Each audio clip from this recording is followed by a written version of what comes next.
Welcome to the Praxis Report. I'm your host, Jonathan Brown.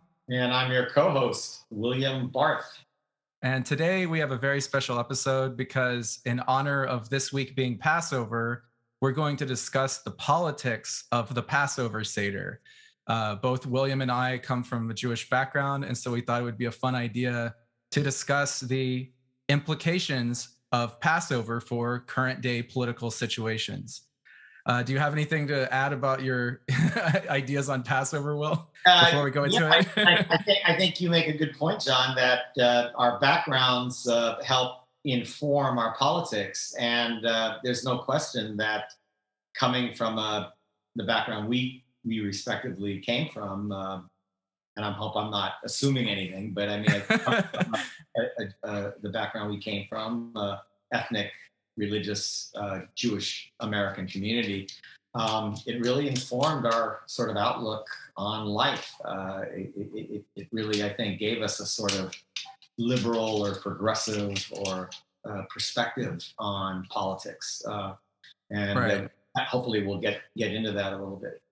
Yeah, and Will and I both we always kind of talk to each other over the years about, our love for the secular Yiddish cultural tradition of Eastern Europe and the great intellects of Freud, Einstein, Karl Marx, and all these other people who came from the Yiddish Jewish culture of Europe.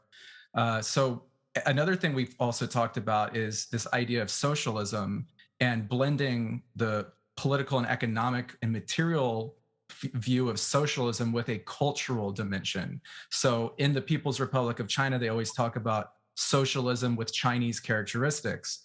And one of the things we want to do in the show is talk about like socialism with American characteristics. What would that look like? And maybe in this episode, we might be talking about socialism with Yiddish characteristics or socialism with Jewish characteristics, a little bit of something like that. Right. Although you should point out, John, that the Soviet Union, when it was in existence, although it celebrated minority rights and cultural traditions in many ways, still had a rather secular view, a rather secular socialist view, which probably distinguished it from the People's Republic of China and Mao's Communist Party view, the Chinese Communist Party view, which was probably much more nationalistic, or at least tried to integrate national identity with socialism and socialism. Right. Cultural identity, national liberation with socialism. Yeah. So but not just as a strategy of convenience. I mean, I think there was a sincere effort to integrate those two ideas. And and one of the things that I'm interested in too is the kind of lost tradition of the secular Jewish socialist and communist revolutionaries, which a lot of the mainstream Jewish politics we hear about nowadays is sort of revolves around the state of Israel and Zionism. But it's easy for us to forget that the history of secular Jewish cultural life politically for not centuries, but for many years was revolved around the question of socialism and workers' revolution. And that's something that kind of the Passover Seder, I think symbolically can be a kind of good way of jumping into it. And I just want to kind of frame the discussion with Marx's famous essay in the 1840s. When he was a young man, he wrote an essay called On the Jewish Question, where he was discussing the idea of Jewish emancipation in Europe, which at the time Jews did not have civil rights or political rights. And one of the things he made a distinction between was between the religious Jew and what he called the everyday Jew. So he was saying that in order to understand Jewish culture and how Jewish people operate in the world, sociologically speaking, you can't only just look at the kind of religious teachings and the spirituality and the rituals of Jews. You can't just look at the theological aspects. You have to actually look at the worldly aspects, the economic aspects, the material aspects of how Jews actually operate in the real world. And so we're going to try to keep that spirit going on this episode, because we're going to start by talking about the theological Jew, the Passover Seder, what the meaning of it is, where it comes from, the symbolism behind it. but we're going to connect that to the everyday Jew that exists in the world of the 21st century in the United States. So the relationship between Jewish Americans and African Americans, Jewish Americans and the labor movement, Jewish Americans and the state of Israel, and of course the Palestinian question. So trying to be in the spirit of Marx there by looking at Passover not just as a religious question, but as a political question. I mean, that's what your contribution is going to be to this, John. And I think, you know, my perspective, again, coming from sort of my own research background, is this over writing theme in Jewish history of persecution, the persecution of Jewry, particularly European Jewry, and also Jewry in the United States, although certainly not to the extent as Jews were persecuted in Europe. And I just think that history so informs everything that people who happen to be Jewish, and I hope we're not boring our Gentile friends who listen in. But how much that history of persecution really informs our political thinking. And so it's not just, what is the life of the everyday Jew who works for a living like every other worker, or lives like every other member of the working classes or the consuming classes, but that unique perspective that the history of persecution, the Jewish history, the history of persecution in Europe was so severe that it really sort of frames the Jewish mind, I think. And I just think that plays a very important point. And for our Gentile friends, you have to remember that Europe was Christendom. It was once just a Christian empire, ruled by the Pope in Rome, and then later when the schism occurred between the Greek and Russian Orthodox and the Church of Rome, there was a schism there, but it was always Christendom, a whole continent of Christians. And here there were these Jews who were known as, you might consider, the other. We were the other. We were the antithesis. In other words, just our existence questioned the whole idea of Christianity. The fact that Jews live and Jews practice, it raises or puts in doubt this idea that there's a Christianity, a Christian God, a Christian divinity.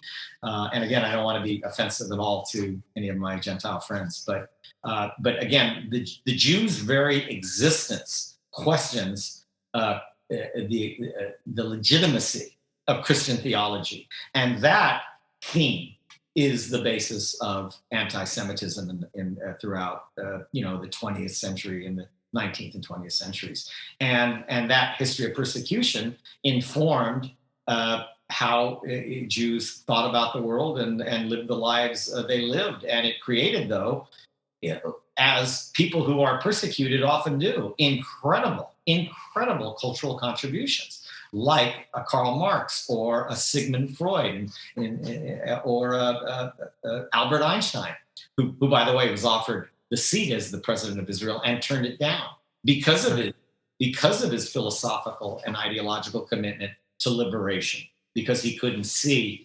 how Jews, who had been so persecuted, could possibly establish a homeland based on an apartheid, segregated persecution idea, and Albert Einstein turned it down, and I think correctly so. Right, and we have to remember Einstein, of course, was also an advocate of socialism. Einstein. Yeah, exactly. Yes, he was. Yeah.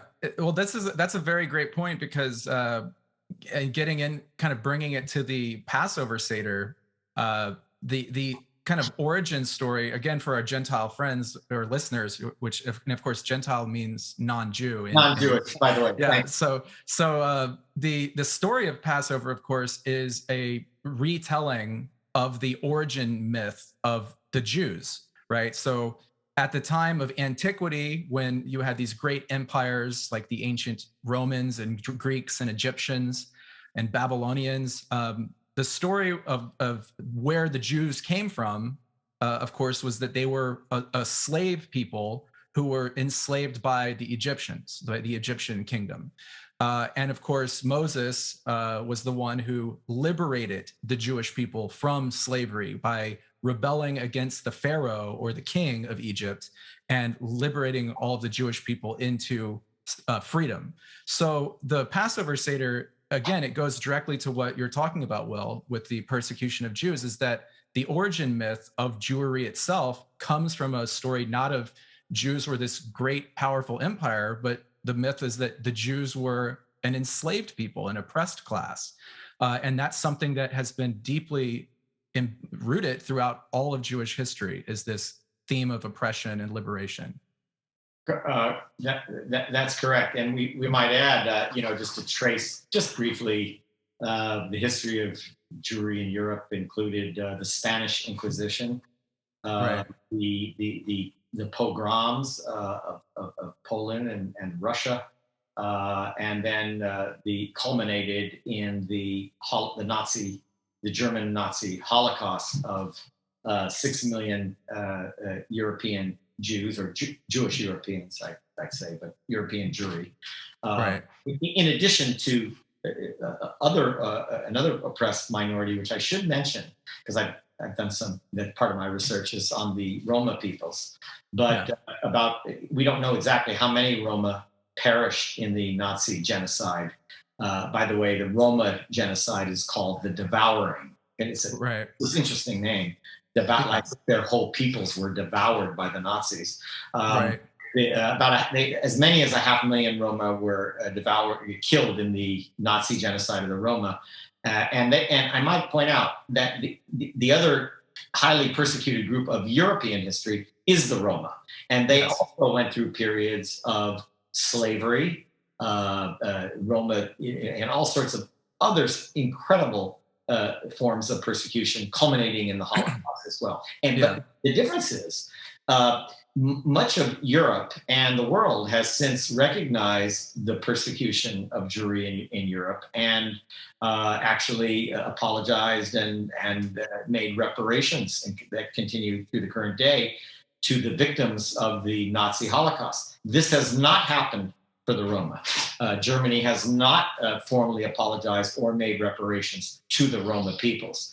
And the Roma remain one of the most severely persecuted groups throughout all of Europe today. Right. Primarily because not so much their religion, but their cultural ways. The Roma are traveling people. So they don't live sedentary lives, meaning they don't live in one country. They have no state. There's no Roma stan or Roma state. So, and I think that might be a big reason for this is, and we'll get into this a little more later, that after the Holocaust or the devouring, the Jewry was sort of recompensated and reparated. And a lot of this probably has to do with the state of Israel and with Zionism being adopted as a sort of dominant ideology among European powers and the United States. But of course, we're going to get into that a little bit later. Okay. But first, regarding Passover, the idea in terms of the holiday, again, for our non-Jewish listeners, is that every year you kind of get together with your family and you have something that's called a Seder, which is a elaborate dinner where everything that you eat is essentially a symbolic food, where each food you eat or each thing you drink represents something in the story about Jewish oppression in ancient Egypt.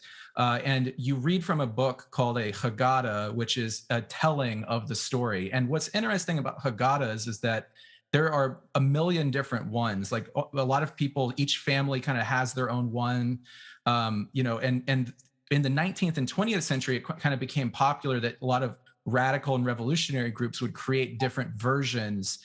So for example, in the 60s, there was something called the Freedom Seder, which was created with Southern Jews and African American civil rights leaders, and they connected the story of Exodus from Egypt with the civil rights struggle.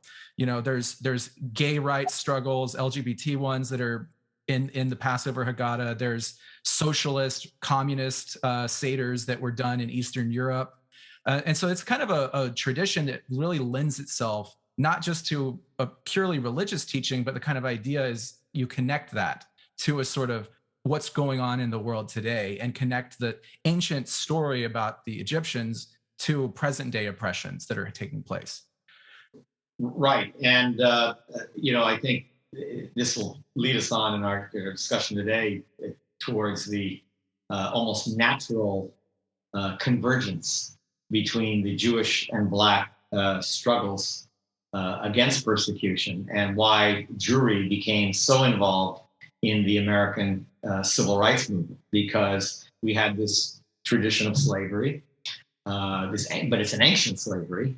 But it informs us because we ritualized the slavery, and we made it a part of our religious practice to remember slavery, to remember the slave existence and the slave experience.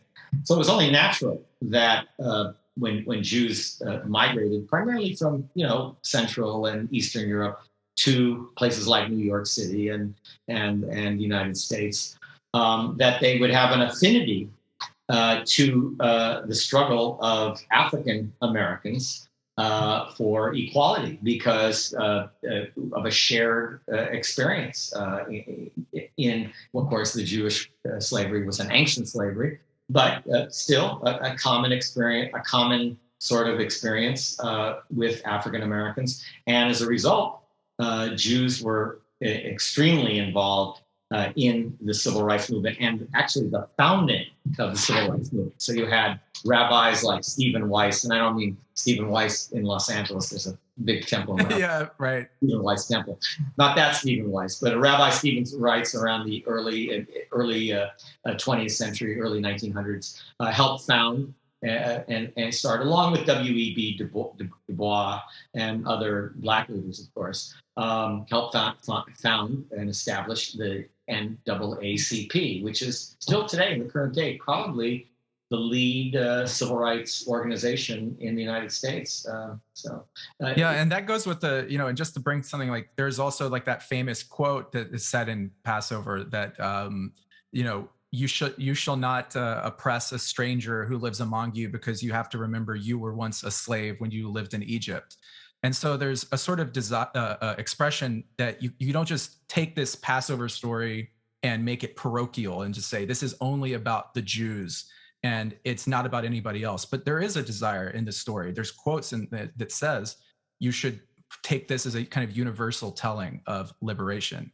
And that's also a very important point, because the question of how we relate to the Palestinians, how the state of Israel relates to the Palestinians. And of course, it's relevant because the state of Israel claims to speak on behalf of all Jewry.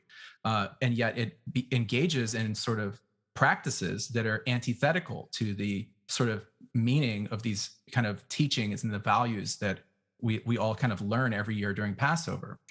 And so some of the things I kind of want to talk about, though, a few examples of this. I said that during the Seder, you eat a bunch of food, drink wine, everything you have. Are you going to review for us some of the other? Oh, yeah. Some of the we enjoy with these. Yes, you drink 4 glasses of wine.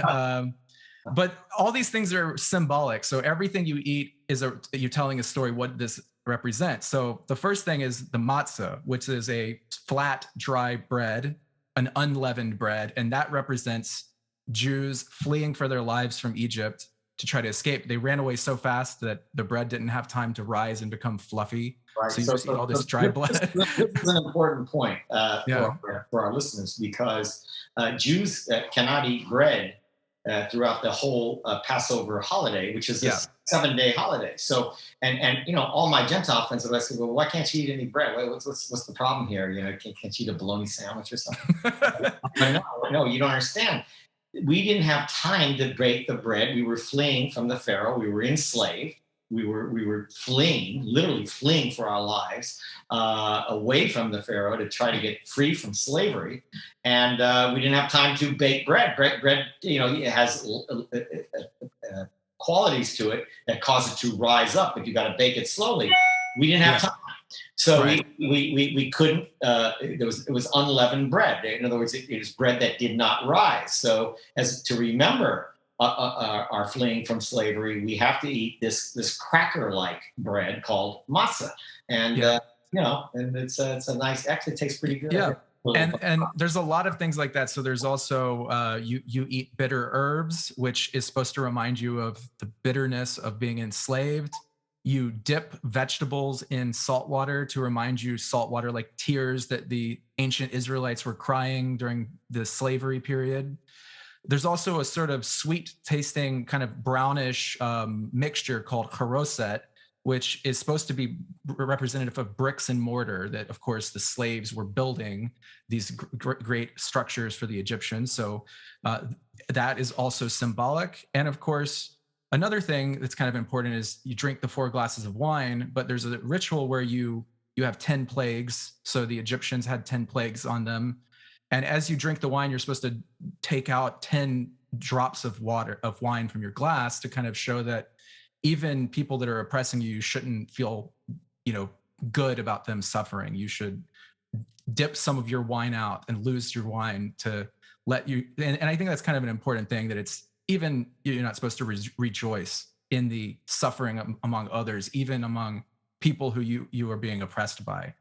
And so all of those things are part of the story. And of course, a famous song that is sung in Passover Seders in the United States, which isn't actually originally a Jewish song, it's actually from an African American spiritual song, is called "Go Down Moses." And the lyric says, "When Israel was in Egyptian land, let my people go. Oppressed so hard they could not stand, let my people go. Go down Moses, down in Egyptian land. Tell the old Pharaoh to let my people go."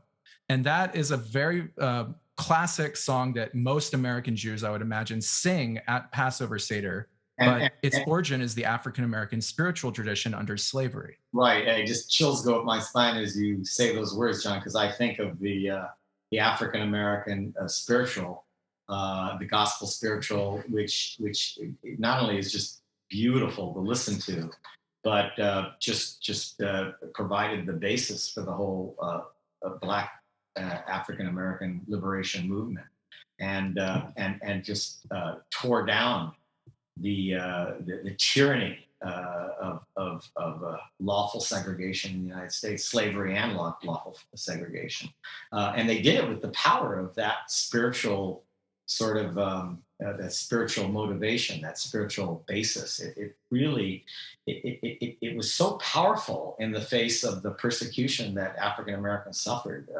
To the way Martin Luther King Jr. used spirituality and theology to combat such severe hatred and persecution was just so dramatic and so powerful. It actually became a King's whole technique, what he called love power. Yeah, But it wasn't just a kind of a weak love or a romantic love. It was a very powerful sort of love that just stood up against and defeated the oppressor. It was just the I whole. believe he got that from Gandhi, right? That Correct. Correct. Satyagraha, I think is Gandhi called it like soul power or something, of Correct. spiritual power. Correct. I Yeah. think they called it the compassionate community or something, part of it. But yeah, much of King's political work was grounded in the teachings of Mahatma Gandhi, which informed my own views on life. That's why I'm so anti-war, Right. because I'm still grounded in both King's political tactics and strategy and view, and Mahatma Gandhi's. Really, Absolutely. really, But it is very interesting though from a Jewish American perspective that those stories of Exodus, of the Israelites, of the Pharaoh, of Egypt, of slavery, of liberation, those stories through the Christian form in the Old Testament really did inspire a lot of the religious motivations like behind King and the influence of the anti-segregation movement. And that was a time period when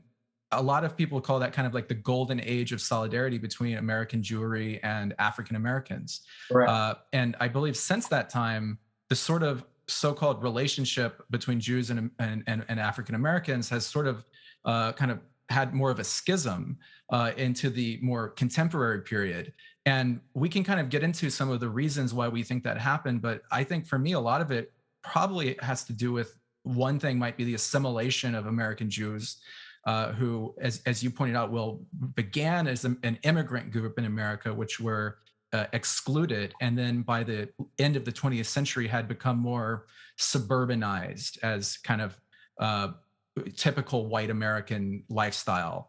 And another thing might be that the institutions of the American Jews, like the Anti-Defamation League and other groups, kind of sold themselves out to support for Zionism and the state of Israel. And so their whole orientation was not towards recognizing the, anti-slavery, pro-liberation, pro-freedom messages of Judaism, but was really focused on going to the powerful, going to the military-industrial complex, going to the CIA and the State Department and begging for money to be sent and weapons to be sent to Israel in order to bomb Palestinians and other Arab states. So this kind of set a kind of natural kind of schism between not just Jews and African Americans, but Jews and other left-wing, justice-oriented groups in the United States as well. Right. It's funny growing up, sort of my early views on Zionism and national liberation for Jewish people, are informed by just what you're describing. It always sort of was a great challenge for me because, as an American Jew, or Jewish American, I should say, I always wanted solidarity with the subjugated masses, not only in the United States, but around the world. In other words, the national liberation movements of the 1950s and 1960s and 1970s movements overthrowing colonial rule throughout Africa, throughout Asia, throughout the Caribbean, even Central and Latin America. I wanted solidarity. I wanted Jewry, this group that had been historically persecuted and still, victimized by anti-Semitism, nowhere near to the degree in the United States as we were in Europe, of course.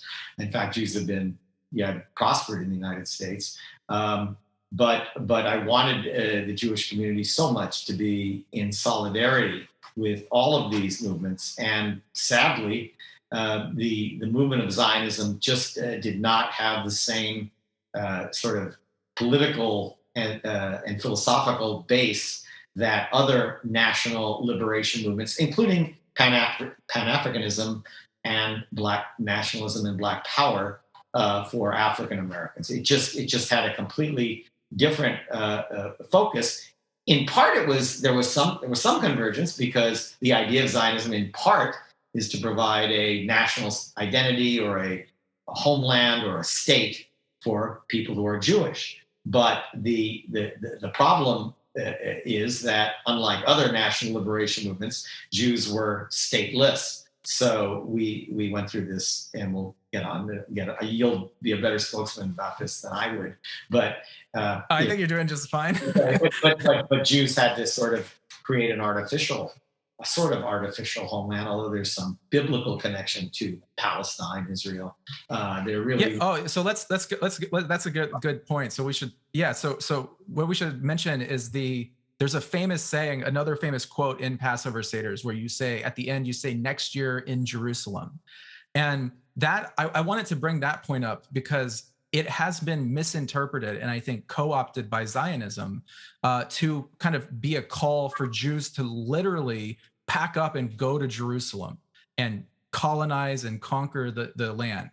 But I think we have to ask ourselves, well, why is it that Jews lived in the diaspora, right? Lived outside of Israel, all spread out among the world. Why did they live in the diaspora for thousands of years and never en masse just pack up and go to Palestine until the 20th century? And I think that the saying next year in Jerusalem is not meant to be a literal call to move to Palestine, but more of this spiritual longing for a redemption of the world. Because for religious Jews, when the Roman Empire attacked Jerusalem and drove all the Jews out in the year 70, that was when the great temple was destroyed. And so the religious Jews have been longing for thousands of years for the return of the temple and the redemption of humanity through that. So it was more of a spiritual thing. It was more of a religious calling, not a literal, let's take up arms, let's get weapons, let's build an army, let's have a state, let's physically build settlements on this land. And it's become in that way since we now have to reckon with the reality of Zionism and what it has achieved and done to the Palestinians. For example, there's a saying in Israel called the Judaization of Jerusalem, which is that Jerusalem, of course, is an occupied city. And the eastern half of Jerusalem is being Judaized, meaning that Israel is building Jewish settlements in such a way that would disrupt the pre-existing Palestinian neighborhoods so that Jerusalem could never be negotiated into some kind of peaceful settlement that would give the eastern portion of the city to Palestinians. And I think if you really were thinking about the meaning of these messages in Passover, we really are distorting the message, like you said, Will, that we're not on the side anymore of the oppressed and the persecuted. We're on the side of the ones doing the persecution to other people. And the postmodern irony in what you're discussing, by the way, that's just brilliant, John, what you just talking about. The postmodern irony of it is it's not so much that the Jewish peoples will Judaize East Jerusalem or the West Bank or Gaza. Probably the reverse is more likely to happen. That is, the Jews themselves, Jewry itself, culturally will be, pardon the expression, Arabized. It become something that is, indigenous, a culture indigenous to the Middle East generally, and of course Israel, broadly speaking. By the way, one of the greatest shocks of my life as an American Jew or Jewish American, got to be careful about that. Yeah. One of the greatest shocks of my research on this was to learn that Israel or Palestine or Israel-Palestine, which is kind of however you want to define it or describe it, overwhelmingly, perhaps the majority of peoples that inhabit that territory, whether you're talking about Israel, pre-67 borders, Israel, or Israel behind the so-called Green Line, or the occupied Palestinian territories, which are occupied by Israel, legally speaking, perhaps the majority of the population are Gentile ethnic Arabs. Gentile ethnic Arabs. That's the peoples of Israel in large part. I'm not saying that they are that ethnic Gentile Arabs are the majority of the population in Israel-Palestine, but they're certainly roughly equivalent. So there's just about as many religiously Gentile, ethnically Arab residents of Israel, Palestine, broadly speaking, broadly defined, including the occupied Palestinian territories, OPT, as the UN describes them, as there are Jewry. So that's a good point. That's thought, because if you believe in democracy based on one person, one vote, then then Israel is a near majority ethnic Arab, religiously Gentile state. Now, that doesn't mean that Jewry does not control the regime that rules over that territory. Clearly, they do. But it becomes a regime as opposed to a true democracy. So right, and I think we should point out to our listeners, right, the idea of what you're talking about. Israel, the term we're using, Zionism, is the dominant ideology of the state of Israel. And what that ideology means is that there has to be a Jewish majority that controls the state, that the state will be a Jewish state. And this idea really came about in the 19th century. So, Will, you pointed out the history of persecution of European Jewry. At the time of the 19th century, Zionism was one solution that was proposed to address Jewish persecution was, I not to interrupt you, John, yeah, but yeah. the other was socialism. Socialism was the other solution. And the third solution was assimilation. Is, so Jews either assimilate and just become the same as the Christians, or Jews move out of Europe into Palestine and create a state with their majority there. Or the third option was Jews embrace the revolutionary working class international socialism. And of course, the Zionists, historically, as we know from what happened, the international socialists were mostly killed off, the Holocaust and all of that. And Zionism was founded as an actual state in 1948, after the World War II. And but to get to your point, Will, about the demographics of the majority and the Arab population versus the Jewish population, there had not been a very significant sized Jewish population in Palestine before the 19th century and 20th centuries. At that time, of course, there was a small percentage of Jews Correct. who had lived in that territory in Jerusalem A for small centuries, an indigenous group. a very small indigenous group. But the state itself became majority Jewish through, for one, an immigration of Jewish refugees after World War II, and secondly, through an act of ethnic cleansing that Palestinians refer to as the Nakba, which during the 1948 war, the Palestinian villages and towns were depopulated and they were expelled and not allowed to return. Violently expelled by the Israeli Defense Forces. And so to this day, it is a great debate in Israel that the state of Israel refuses to recognize that an expulsion happened.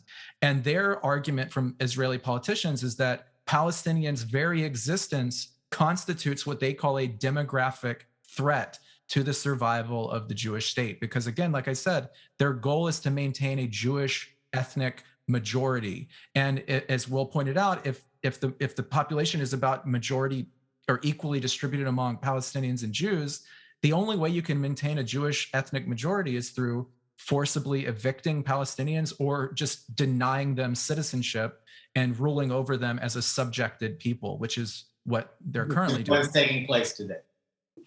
And this is just a great reality that we have to confront, because whether we support this or not, unfortunately, the state of Israel claims to be operating as a Jewish state, as a state that serves the interest of Jews all around the world, and does so in the name of Judaism as a religion, ethnicity, and culture. But we have even more reason, I think, to dissent from the policies of the state of Israel in relation to its claim on us as Jews, because we kind of try to embody the values of liberation, of justice, and of course of people who are subjugated to resist their oppression. And whether that be a Jewish person or not, we have to have sort of moral consistency and ideological consistency. And that's what leads me personally to reject this whole idea of Zionism as a sort of imperialist and colonialist and even apartheid oriented philosophy. Well, yeah, I mean, given our history that we've described, this history of persecution, we almost have a obligation, a moral and theological obligation to be good Jews, which would mean we would stand in solidarity with the subjugated masses that live in Palestine, or Palestine, Israel today, which are right. Palestinian peoples. If you're a good Jew, then you are in solidarity with the aspirations of the Palestinian peoples for true self-determination. And I like that you say good Jew, because every time a person like you or I criticizes the state of Israel, the first thing they're going to say to us is what? That we're self-hating Jews.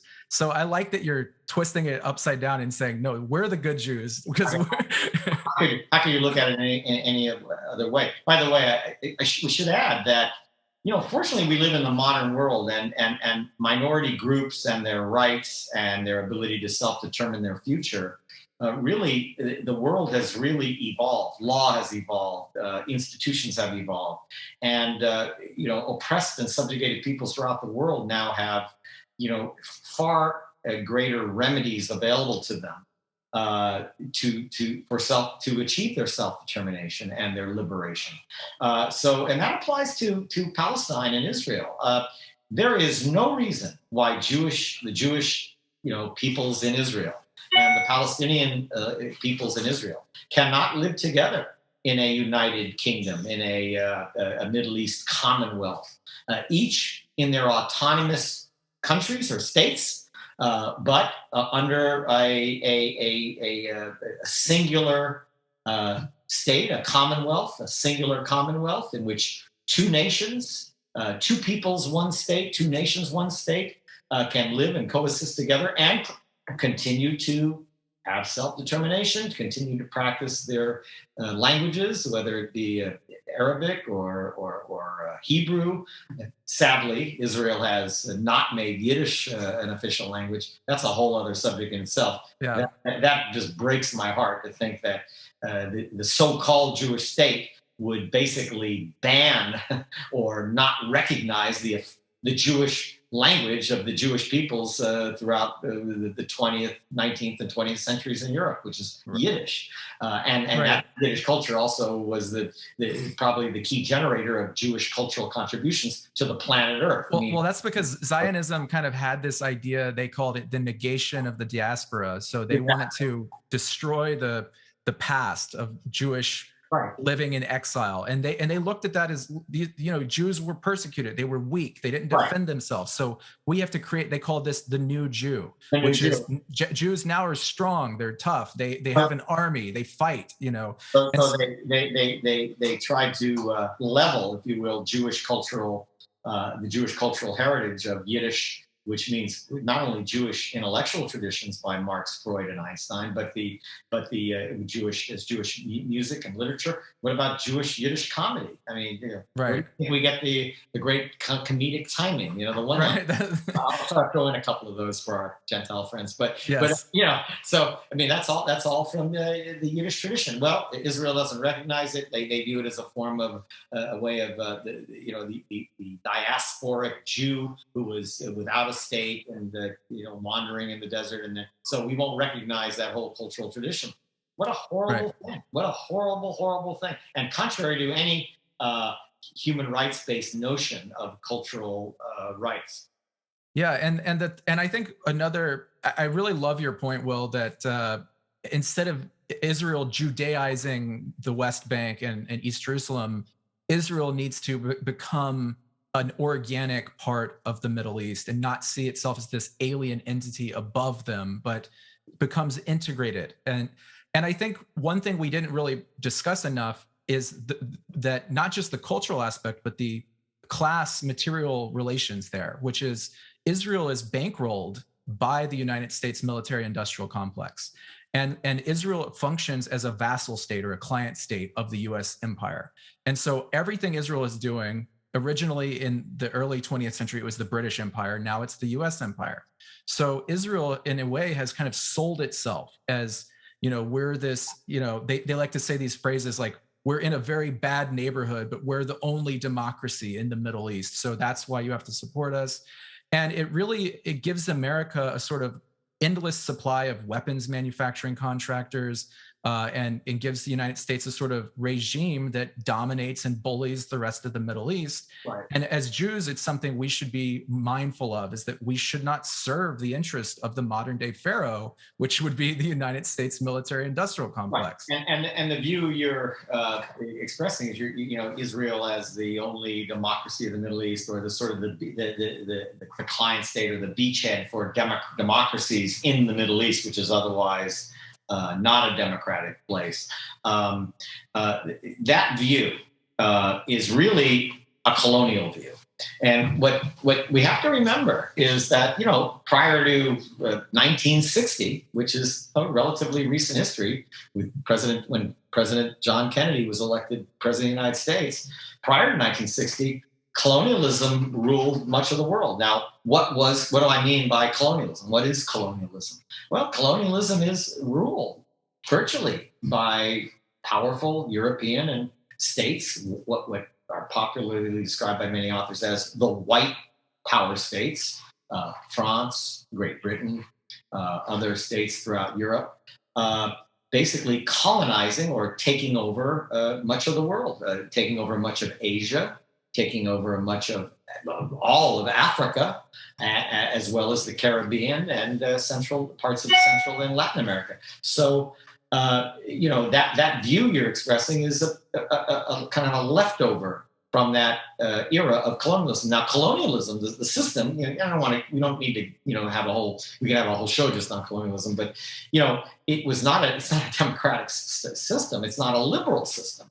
It's more akin to a kind of slavery, and the Right. people under colonial rule lived as virtual slaves. So when you think about Palestine being part of the British Empire and now part of the U.S. Israel Empire, or whatever, or however you want to define it, you have to remember that prior to 1960, when Israel was established, people who lived in Arab states, people who lived in African states, and in Asian states were not viewed as even human beings. I mean, they were more akin to be viewed by the white power states as sort of like animals who are to be cared for. Well, and still Palestinians are denied their existence by Israel. I mean, Israel refers to them as the Arabs. They don't even call them Palestinians. They'll say, this is a land without a people for a people without a land. There's all these slogans that dehumanize them. Can you imagine dehumanizing a peoples with a culture and traditions and religious practices and national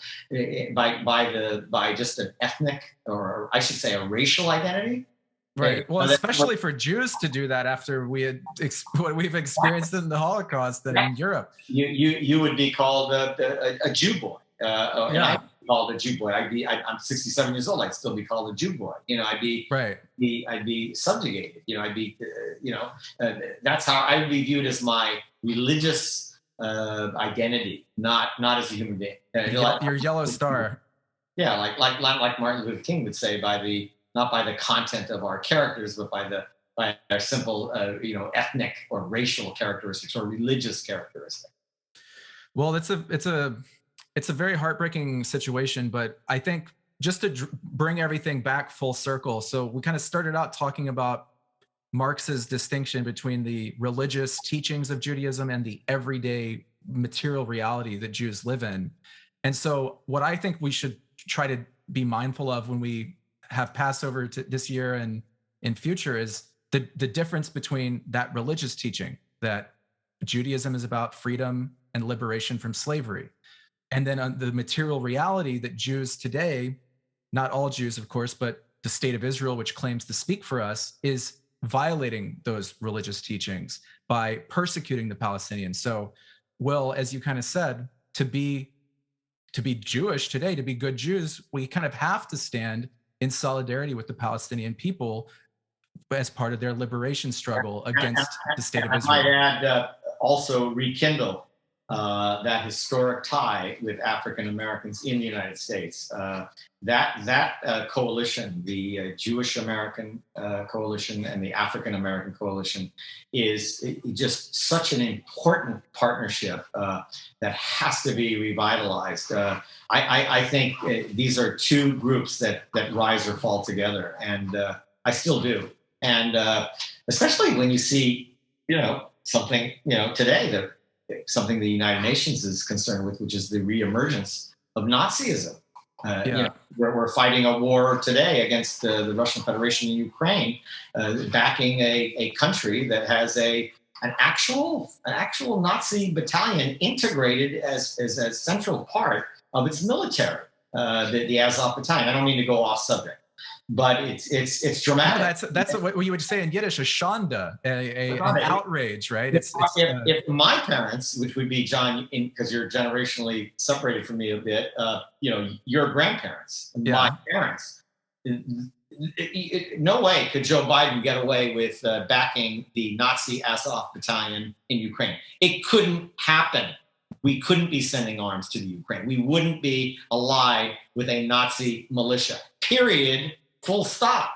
It couldn't happen. That's not to say that I'm justifying the Russian military occupation, and we still don't know what the hell's going on. I mean, we're just watching nightly reports there. But the idea of an alliance with the Nazis, just this short a period after the end of World War II, and don't forget, we had We just completed a world war in which 80 million people in the world died for defeating the Nazis, Nazi Germany, and now we're arming Nazis in the Ukraine. It's outrageous. It's a shanda. It's a shanda for the goyim. That's Yiddish. What does it mean, John? Shanda for the goyim, it means an outrage in front of the whole world. An outrage, and Yeah. I don't. For our Gentile friends, we want to translate.